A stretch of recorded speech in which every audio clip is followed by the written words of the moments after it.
నా భూతో నా భవిష్యత్ కేవలం 9% VAతో మన మర్రి గోల్డ్ అండ్ డైమండ్స్ లో నక్షి మేళా. Marri gold and diamonds, KPHP metro station, Hyderabad. Hormuz జలసంధితో పాటు పర్షియన్ గల్ఫ్లో తమ పట్టును మరింత పెంచుకునే దిశగా Iran Islamic revolutionary guard corps IRGC కీలక నిర్ణయం తీసుకుంది. ఇరాన్ దక్షిణ తీర ప్రాంతంలో దాదాపు 2000 కిలోమీటర్ల మేర సముద్ర మార్గాలపై నియంత్రణ సాధించేందుకు కొత్త నిబంధనలను అమలు చేస్తున్నట్లు ప్రకటించింది. దీనికి సంబంధించిన సమీకరణలు, నిబంధనలు సిద్ధమయ్యాయని సుప్రీం లీడర్ మొజ్తబా ఖమేనీ ఆదేశాలకు అనుగుణంగా వాటిని అమలు చేస్తామని తెలిపింది.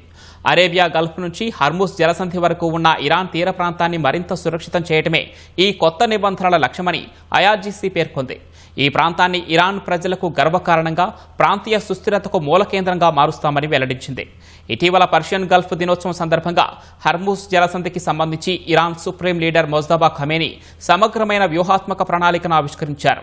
పర్షియన్ గల్ఫ్లో విదేశీ శక్తులకు చోటు లేదని, దుష్ట ఆలోచనలతో వచ్చే శక్తులకు ఆ సముద్ర గర్భమే శరణ్యమని హెచ్చరించారు. జలసంధి నుంచి వచ్చే ఆదాయాన్ని ఇరాన్ రియాల్స్లో వసూలు చేయడంతో పాటు నౌకల రాకపోకలపై నియంత్రణ ఆ వ్యూహాత్మక ప్రణాళికలో ఉన్నాయి. ఈ క్రమంలోనే కొత్త నిబంధనలను అమలు చేస్తున్నట్లు IRGC ప్రకటించింది.